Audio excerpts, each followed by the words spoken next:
اگر تو مصطفیٰ کریم کا کلمہ پڑھتی ہے تو میں بھی اسی نبی کی ماننے والی ہوں۔ کہا بات کیا ہے، میرا کیوں ہے سارا؟ تو وہ خاتون کہنے لگی وہ 2 سال 3 سال سے میرے ساتھ نکاح تھا اور اس نے بتایا تھا مجھے کہ میری بیوی بھی ہے، اور میں غریب تھی تو میرے والدین کو بھی بتایا تھا کہ میری دوسری شادی ہے۔ یہ مکان اس نے مجھے لے کے دیا تھا، میرے تمام اخراجات وہ پورے کرتا تھا، نان و نفقہ کا خیال رکھتا تھا، لیکن اب کہ جب وہ آیا تو وہ بیمار تھا۔ اس نے مجھے بتایا کہ مجھے طبیب نے بتایا ہے کہ میں شدید بیمار ہوں، شاید بچ نہ سکوں۔ تو کہنے لگی وہ مجھے کئی لاکھ روپے بھی دے گیا اور جاتے دفعہ مجھے طلاق بھی دے گیا، فارغ کر گیا۔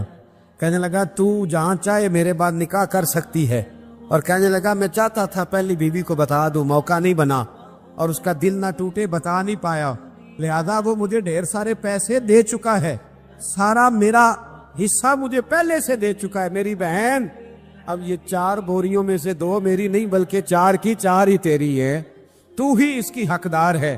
تو بزرگ کہتے ہیں مجھے بتاؤ جن کے اندر اس قسم کے تقوی کی جھلک ہو ان کے لیے ہر نماز کے بعد دعا مانگنی چاہیے کہ نہیں مانگنی چاہیے؟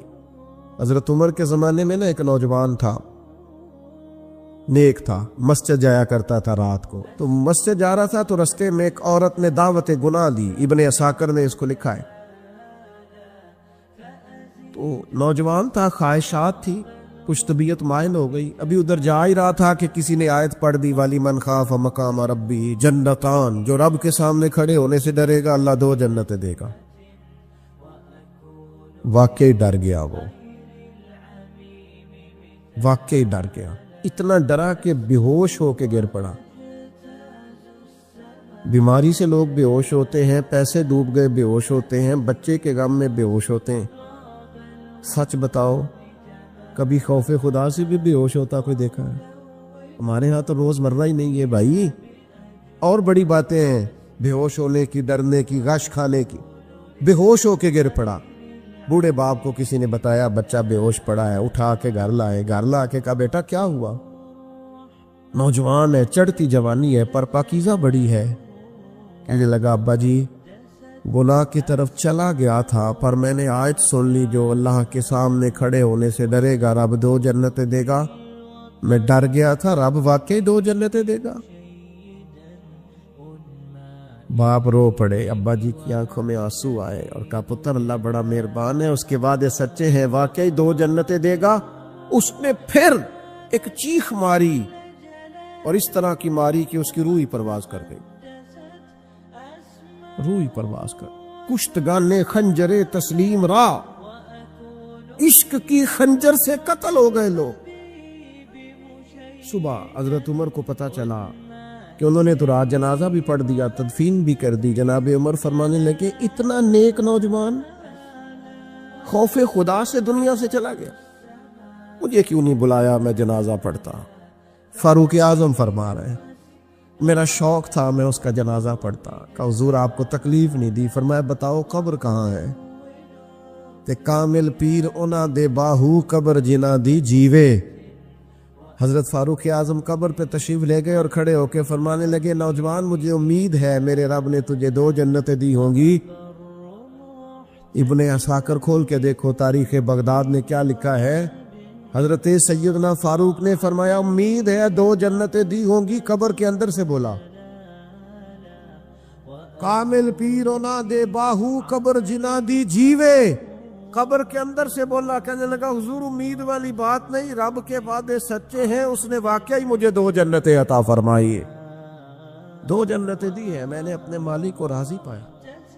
ہمارے صوفیاء تصوف میں ایک جملہ بولتے ہیں کہ تیرا تو فقر فقر بوزر ہے، یعنی جن کو صحیح درویش کہتے ہیں نا، صحیح درویش۔ مولا علی شیر خدا رضی اللہ تعالیٰ عنہ فرمایا کرتے 2 ہی تو بندے جو رب کے رستے میں کسی شے کی پرواہ نہیں کرتے۔ حضور کون سے؟ فرمایا ابو ذر غفاری ہے اور دوسرے علی المرتضیٰ ہے۔ مولا علی فرمایا کرتے یہ نا مسلمانوں میں سے 4 یا 5ویں مسلمان ہیں، شروع سے ایک سلیم الطبع آدمی، کچھ لوگ طبعاً بڑے نفیس ہوتے ہیں، طبعاً ہی اللہ کی طرف سے شروع سے ہی ان کا جو قبیلہ تھا بنو غفار وہ راہزنی کرتا تھا، لوگوں کو لوٹ لیتا تھا۔ شروع میں یہ کام کیا، لیکن جب کچھ لوگوں کی چیخیں کانوں میں گئیں تو چھوڑ دیا، فرمایا نہیں یار طبیعت نہیں مانتی۔ اور نبی پاک کا کلمہ پڑھنے سے پہلے ہی بتوں کی پوجا چھوڑ کے رب کی عبادت شروع کر دی۔ لوگ پوچھا کرتے تھے آپ عبادت تو کرتے تھے پر منہ کدھر کرتے تھے؟ فرماتے تھے جدھر وہ کرا لیتا تھا کر لیتے تھے۔ کسی نے انہیں بتایا کہ مکے میں ایک شخص ہیں جنہوں نے اعلان نبوت کیا ہے، آپ کی طرح کی باتیں کرتے ہیں۔ انہوں نے اپنے بھائی کو بھیجا، ان کا نام انیس تھا، پتہ کر کے واپس آئے، بھائی کہنے لگے ابو ذر، ان کا نام جندب ہے، اصل میں ذر ان کے بیٹے کا نام ہے اور کنیت سے زیادہ معروف ہیں، ابو ذر غفاری کہلاتے ہیں۔ فرماتے ہیں کہ بھائی نے آ کے بتایا کہ وہ نیکی کا حکم دیتے ہیں، برے کاموں سے منع کرتے ہیں، صلہ رحمی کا پیغام دیتے ہیں، لیکن لوگ سارے مخالف ہیں۔ یہ چیز بھی بڑی کاؤنٹ ہوتی ہے، اسے نہ کاؤنٹ کیا کریں۔ لوگوں کی ترجیحات بدلتی ہیں، صبح کچھ، دوپہر کچھ، شام کچھ، اسے نہ کاؤنٹ کریں۔ انہوں نے اس بات کو کاؤنٹ کر کے بتایا کہ لوگ ان کے جو ہے نا وہ مخالف ہیں سارے۔ تو حضرت ابو ذر غفاری کہنے لگے مجھے تسلی نہیں ہوئی، میں خود جا کے پتہ کروں گا۔ کہتے ہیں مکہ شریف آیا تو کسی ایسے آدمی سے پوچھ بیٹھا، میں تو کچھ اور سمجھا تھا، وہ کچھ اور نکلا۔ مکے والوں نے بڑا مارا۔ مکے پہنچ کے پہلی جو چیز ملی وہ مار کھانے کی تھی۔ اب میں ڈرتے کسی سے پوچھتا ہی نہ، بھوک بھی بڑی تھی، رہنے کو جگہ نہیں تھی، حرم شریف میں لیٹا رہتا تھا۔ میرے نصیب دیکھو، مجھے ایک شخص نے آ کے ہلایا، کہنے لگے اگر مناسب سمجھیں تو میں آپ کو دیکھ رہا ہوں کافی دیر سے، آپ کوئی پردیسی ہیں، آپ کا اپنا مہمان نہ بنا لوں؟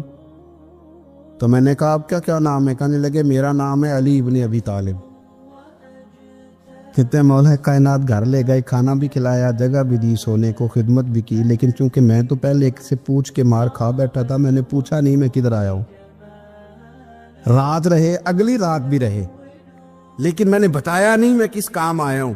حضرت ابو ذر غفاری رضی اللہ تعالیٰ عنہ کہتے ہیں خود ہی مولا علی نے پوچھا بتا سکتے ہو کیسے آئے ہو؟ میں نے کہا راز رکھ لو گے؟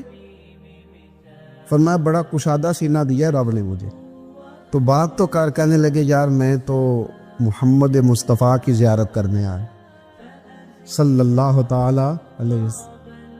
یہ بے نیاز لوگوں میں سے ہیں حضرت سیدنا ابو ذر غفاری۔ میں حضور کی زیارت کے لیے ہوں۔ حضرت علی کہنے لگے سویرے لے چلوں گا۔ انسان بزدل نہیں ہوتا، ہر انسان بزدل نہیں ہوتا، اور بلا وجہ ٹکراؤ کی پالیسی بنا لینا یہ بھی سیانے لوگوں کا کام نہیں۔ حکمت کے تقاضوں کے مطابق چلنا یہ بھی دلیر لوگوں کا ہی کام ہوتا ہے۔ حضرت مولا علی کہنے لگے صبح لے کے چلوں گا پر حالات ٹھیک نہیں، شرارتی لوگ ہر جگہ ہوتے ہیں، اگر کوئی شرارتیوں کا ٹولہ ملا نا جو کھڑا ہوگا جاسوسی کرنے کے لیے کہ حضور کی طرف کون کون جا رہا ہے، تو میں نیچے جھکوں گا جوتے کا تسمہ ٹھیک کرنے کے لیے، لیکن آپ نے نہیں کھڑے ہونا، آپ نے چلتے رہنا ہے تاکہ کسی کو شک نہ ہو۔ کہتے اس ترتیب سے حضرت علی مجھے لے کے گئے، میں حضور کی بارگاہ میں پہنچا۔ مولا علی کہتے ہیں بڑے بڑے لوگ سوال کرتے تھے پر یہ شروع سے سلیم الطبع تھے، مجھے کہہ لینے دینا، جنہوں نے ماننا ہوتا ہے وہ لمبے سوال کرتے ہی نہیں، مان جو لیا تو لمبے سوالوں کی ضرورت ہی کوئی نہیں۔ کہتے ہیں لوگ بڑے بڑے سوال کرتے تھے پر ابو ذر نے 2-3 باتیں پوچھی اور آگے جا کے کہنے لگے حضور ہاتھ بڑھائیں مجھے کلمہ پڑھائیں۔ نبی پاک صلی اللہ علیہ وسلم نے کلمہ پڑھایا، فرمایا باہر جا کے نا ابھی ذکر کرنا کہ تم مسلمان ہو گیا، یہ ماریں گے۔ عرض کی حضور انہیں مارنے دے، میں آیا بھی مار کھانے ہے، انہیں مارنے دے نا۔ پڑا فلک کو کبھی دل جلوں سے کام نہیں، دار دل بھی لکھا تھا، پڑا فلک کو کبھی دل جلوں سے کام نہیں، اور جلا کے راکھ نہ کر دوں تو داغ نام نہیں۔ ماری تو کھانے آئے ہیں، مارنے دے، کرنے دے، زور جتنا لگانا ہے لگانے دے۔ باہر جا کے اعلان کیا، مکے والوں نے مارا، اتنا مارا کہ بے ہوش ہو گئے۔ پھر کسی نے بتایا کہ تم نے گزرنا بھی ہے ان کے علاقے سے، بنو غفار سے، پھر ان کا پتہ بھی ہے یہ لوگ بڑے سخت ہیں۔ پھر چھوڑا۔ تپن بڑے جلالی تھے، زاہد مزاج تھے، فرماتے تھے کہ جو تمہاری ضرورت سے زیادہ ہے وہ سارا صدقہ کرو۔ کنز کے معاملے میں ان کا رویہ یہ تھا، صرف حضرت صدیق اکبر کو کچھ نہیں کہا انہوں نے، باقی حضرت عمر جیسے آدمی کو بھی کھڑا کر کے کہہ لیتے تھے یہ مال کیوں رکھا ہوا ہے خزانے میں، بانٹتے کیوں نہیں سارا؟ اور جناب عثمان غنی رضی اللہ تعالیٰ عنہ کے ساتھ تو باقاعدہ کئی دفعہ اس موضوع پر گفتگو کی۔ وہ کہتے تھے کہ جب اللہ کہتے ہیں قرآن میں کہ مال دولت جمع نہیں کرنی، تو وہ جو لوگ تھے وہ بھی بڑی شانوں والے تھے. وہ کہتے تھے کہ اللہ نے جب زکوٰۃ فرض کی تو مال جمع ہوتا ہے تو زکوٰۃ فرض ہوتی ہے نا. جب فطرانے کا کہا تو مال ہوتا ہے تو فطرانہ آتا ہے نا. تو آپ جو کہہ رہے ہیں وہ ٹھیک ہے، پر آپ اعلیٰ بات کر رہے ہیں تقوی کی، سارا بانٹو. تو حضرت ابو ذر غفاری کہتے تھے چلو ٹھیک ہے تمہاری بھی بات مان لیتا، پر یہ بتاؤ مدینے والے کا اپنا طریقہ کیا ہے؟ کہا بھائی حضور کا طریقہ تو وہی ہے جو آپ بتا رہے ہیں. تو فرمانے لگے پھر اس رستے نہ چلے جو رستہ مدینے والے رسول کا ہے. اور حضور سے، نبی پاک سے عشق کرتے بڑا کھل کے. یہ صحابہ صفہ میں سے تھے. کلمے پڑھنے کے بعد چونکہ طبیعت جلالی تھی تو حضور نے بھیج دیا، فرمایا واپس جاؤ اپنے قبیلے میں تبلیغ کرو. واپس گئے، بھائی کو مسلمان کیا، والدہ کو مسلمان کیا، قبیلہ سارا مسلمان کیا، وہیں رہے. ہجرت مدینہ کے بعد آئے تبوک کے موقع کے قریب، اور حضور نے صحابہ صفہ میں رکھ لیا. نوکری کرتے مدینے والے رسول کی، دلیر آدمی تھے، بڑا قبیلہ تھا، پر ڈیوٹی کرتے، ڈیوٹی خدمت کرتے. ایک بیٹا تھا زار اس کا نام تھا، اس کی ڈیوٹی لگائی تم نے میرے نبی پاک کے اونٹ چرانے. ڈاکو آئے تو صاحبزادہ اونٹوں کی، اونٹنیوں کی حفاظت کرتے شہید ہو گیا. اور یہ انوکھا بندہ ہے جس نے شرط لگائی تھی کہ میں نے کالی سیاہ رنگ کی عورت سے شادی کرنی. انوکھا بندہ ہے.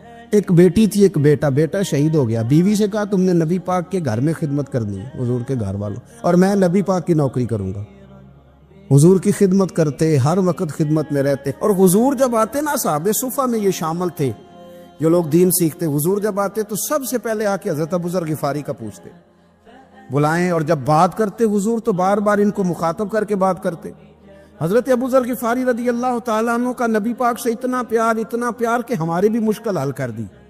ابو داؤد شریف میں موجود ہے. ایک دن کہنے لگا یا رسول اللہ صلی اللہ علیہ وسلم، اگر کوئی بندہ کسی سے پیار بڑا ہی کرے پر اس جیسے عمل نہ کر سکے، کوشش کرے کرنا. لوگ ہمیں کہتے ہیں نا کہ پیار بڑا، عمل بھی تو کرو نا. بھی کرنا چاہیے، پر انسان ہے نا، غلطی بھی تو ہو ہی جاتی ہے.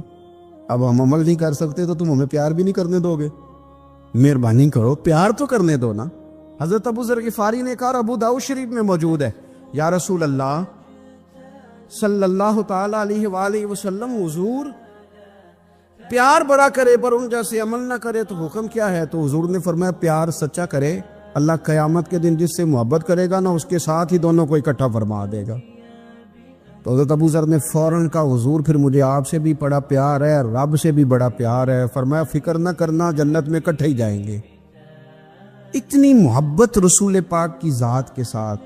حضور کی نوکری کرنا. ایک دن خدمت کرتے کرتے سو گئے. حضور مسجد میں آئے پتہ کرنے کہ ابو ذر آرام کر رہا ہے. یہ بھی مزہ ہوتا ہے، خیال رکھنا اپنے درویشوں کا، کیا کھایا کیا پیا، کہاں سوئے. حضور رات کو آئے، یہ سوئے ہوئے. فرماتے ہیں حضور نے میرا انگوٹھا ہلایا، میں اٹھ کے بیٹھ گیا. حضور بھی میرے پاس بیٹھ گئے. اور میں ابو ذر بڑا پیار کرتے ہو، سونے آپ کو پتہ ہی ہے.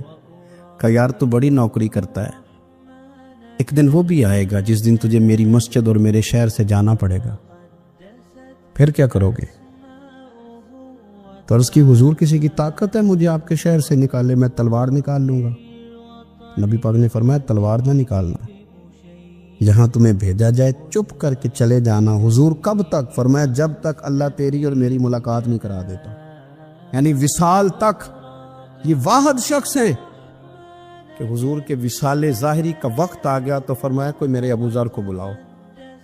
جب یہ آئے تو حضور لیٹے ہوئے تھے، یہ جھکے نبی پاک کی طرف، حضور میں حاضر ہو تو حضور نے پکڑ کے سینے کے ساتھ لگا لیا.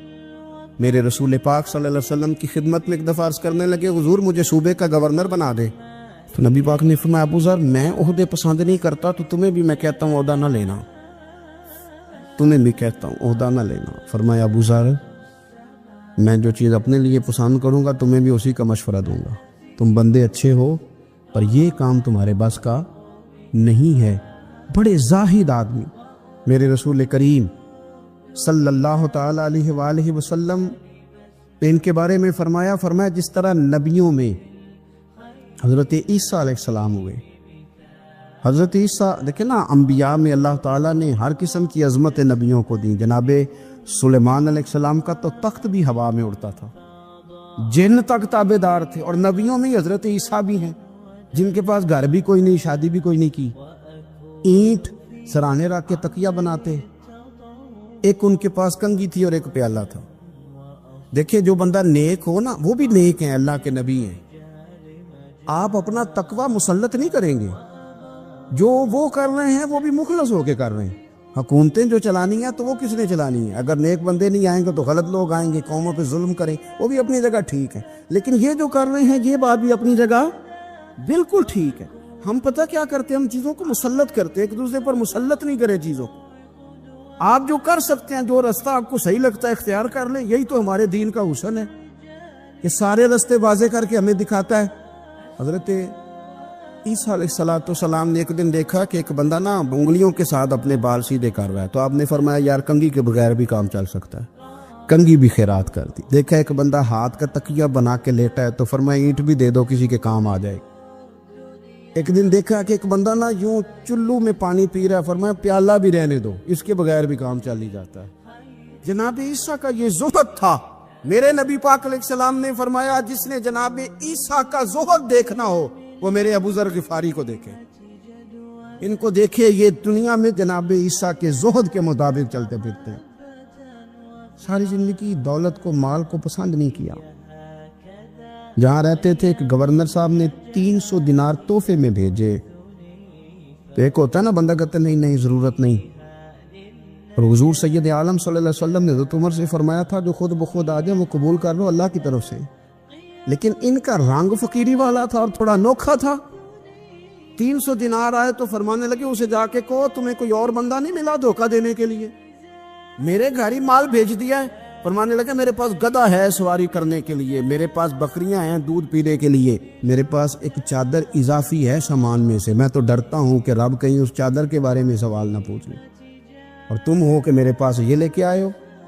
حضرت عثمان غنی کے پاس جا کے کہا کرتے کتنا لوگوں کے پاس پیسہ آ گیا ہے, ہر بندے کے گھر میں مال ہے, یہ کیا ہو رہا ہے, لوگوں سے کہیں خرچ کریں غریبوں پہ. عثمان غنی فرمانے لگے تمہیں تو خوش ہونا چاہیے کہ میرے دور میں لوگ خوشحال ہو گئے. آپ فرمانے لگے نہیں, وہ والا رنگ زیادہ بہتر ہے جو مدینے والے نے اختیار فرمایا, کیونکہ کچا رنگ للاری والا چڑھدا تے لیندا رہندا عشق تیرے دا رنگ محمد, جدوں چڑھ جائے پھر نہیں لیندا.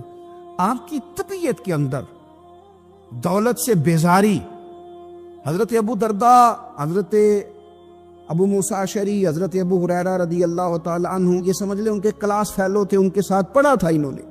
حضرت ابو ذر غفاری ان پر بھی جلال کرتے. آپ یقین کریں کہ طبیعت نا ایسے کیف میں آ گئی ان کو پڑھ کے. ان کو پڑھا جب کچھ دنوں سے تو کچھ انوکھا, یہ انوکھی وجہ ہے, سارے زمانے سے نرالے ہیں. یہ بندے کون سی بستی کے یار اب رہنے والے ہیں, یہ کس طرح کے لوگ ہیں, کیا سوچ ہے. حضرت ابو درداء رضی اللہ تعالیٰ عنہ کے گھر کے قریب سے گزرے تو حضرت ابو درداء مکان بنا رہے تھے.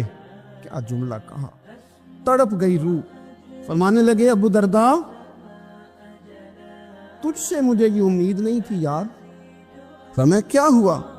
فرمانے لگے اب تیرا مکان بنانے کے لیے بھی اللہ کے بندوں کی پشتوں پر اینٹیں رکھی جائیں گی. تیرا مکان بنانے کے لیے رب کے بندوں کی پشتوں پر اینٹیں تیرے لیے. حضرت ابو درداء نے گردن جھکا لی. فرمایا یار جہاں تو ہے نا تو بالکل ہی ٹھیک کہتا ہے. کیوں؟ میرے نبی پاک صلی اللہ علیہ وسلم نے فرمایا اس زمین کے اوپر اور آسمان کے نیچے ابو ذر غفاری سے سچا بندہ کوئی نہیں, ان سے زیادہ سچا کوئی نہیں. فرمایا تو ٹھیک کہتا ہے یار, صحیح کہتا.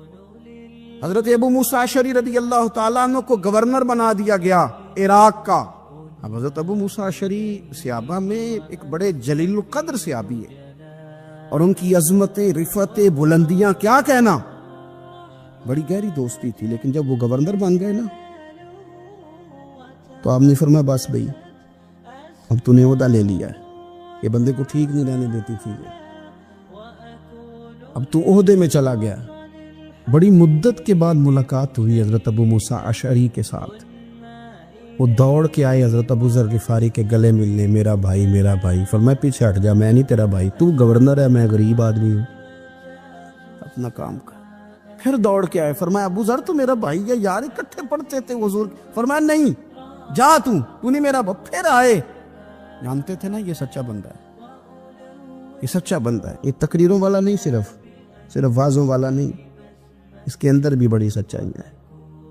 قریب آئے، آ کے کہا یار تو میرا بھائی ہے، میرے سینے لاگ۔ فرمانے لگے تو تیسری بار آیا ہے، مومن ہے، میں منہ نہیں موڑ سکتا، پر پہلے مجھے بتا گورنر بننے کے بعد تو نے مکان کتنے بنائے، باغ کتنے لگائے، چکیاں کتنی لگائی، کتنے تو نے چیزیں بنائی ہیں، پہلے بتا۔